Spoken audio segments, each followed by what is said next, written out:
High সবাইকে and welcome back to my new blog. কেমন আছো তোমরা সকলে? আশা করছি সকলে খুব ভালো আছো, আমিও বেশ ভালো আছি। আজ তোমাদের সাথে শেয়ার করব একদম সুন্দর একটা চিকেন স্টেকের রেসিপি। তো চলো ভিডিওটা স্টার্ট করা যাক।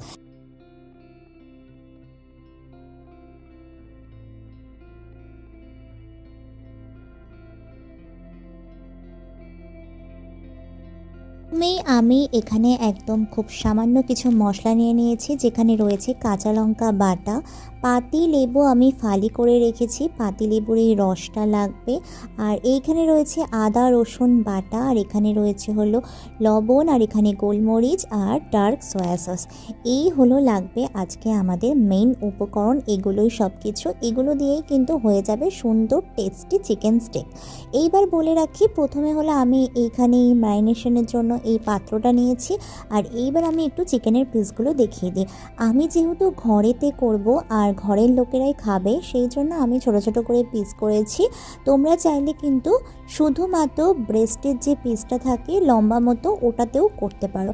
তোমরা যদি বলো তাহলে আমি নেক্সট কোনো দিন ওইভাবে লম্বা মতো পিসে একবার করে তোমাদেরকে দেখাবো।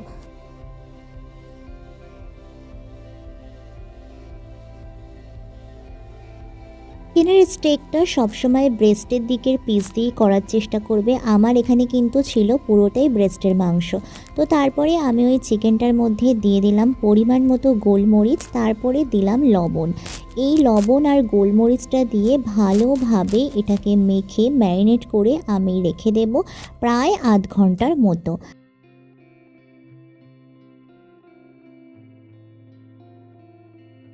দেখতে দেখতে কিন্তু ক্রিসমাসও চলে গেল, আর এখন তো পুরোটাই চলছে ফেস্টিভ সিজন, আর এই সিজনে কিন্তু জমিয়ে খাওয়া দাওয়া করতে হবে।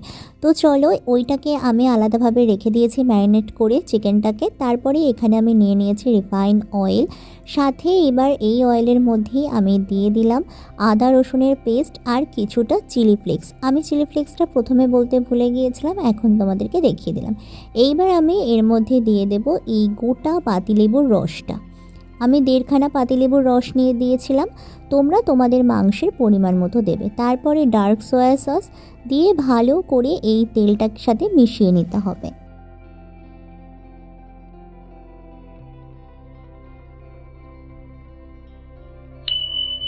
ফিরে এলাম 30 মিনিট পর।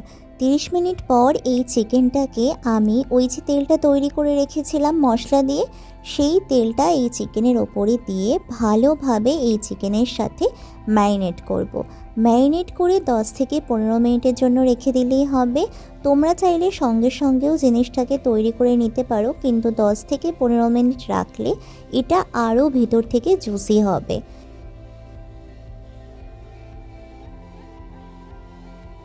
চিকেনটাকে এভাবেই এখন বেশ কিছুক্ষণের জন্য ছেড়ে রেখে আমি করে নেব আরও বেশ কিছু কাজ। সাথে করব একটা স্যালাড, আর করব সাথে ম্যাশড পটেটো। তো আমি স্যালাডের জন্য সেরকম কিছুই নিইনি, নিয়েছিলাম জাস্ট এখানে একটা গাজর, আর পেঁয়াজটা আমি একটু অ্যাভয়েড করেছিলাম তাই পেঁয়াজটা নিইনি। তাই আর কি গাজরটাকেই ভালো করে ছুলে নিচ্ছি। আর ম্যাশড পটেটোটাও বানিয়েছিলাম, সেটার ভিডিও আজ আর তোমাদের সাথে শেয়ার করব না। তোমরা চাইলে ম্যাশড পটেটোর অন্য কোনো দিন একটা ভিডিও তোমাদের সাথে আমি শেয়ার করে দেব।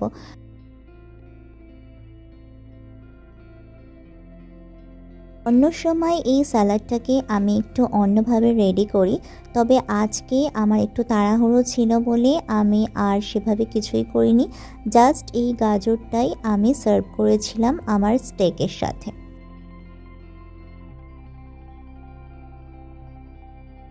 গাজরটা আমি সরু সরু এবং লম্বা লম্বা করে কেটে নিয়েছি, তারপরেই সোজা চলে এসেছি গ্যাসের কাছে। এসেই রিফাইন অয়েলের মধ্যে অল্প পরিমাণে বাটার দিয়ে বাটারটার যে তেলটা ওইটা ব্রাশ করে নিচ্ছি আমি প্যানের পরে। আর এইখানে রয়েছে ম্যারিনেট করা চিকেনটাকে আরও একটু ভালোভাবে আমি নাড়িয়ে নিচ্ছি। ভালোভাবে একবার হাতার সাহায্যে মিশিয়ে নিয়ে তারপরে চিকেনগুলো এক এক করে আমি প্যানের পরে দিয়ে দিচ্ছি।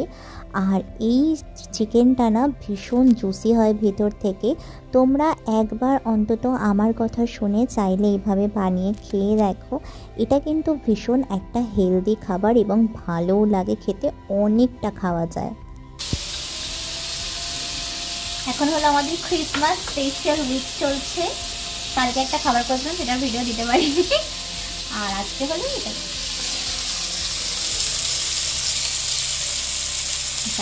পুরো স্টেকের প্রসেসটাকে মিডিয়াম টু লো আঁচের মধ্যে রেখে তোমাদেরকে ভাজতে হবে। আর এটা কিন্তু ভিতর থেকে ভীষণ ফ্লেভারফুল আর জুসি হয়।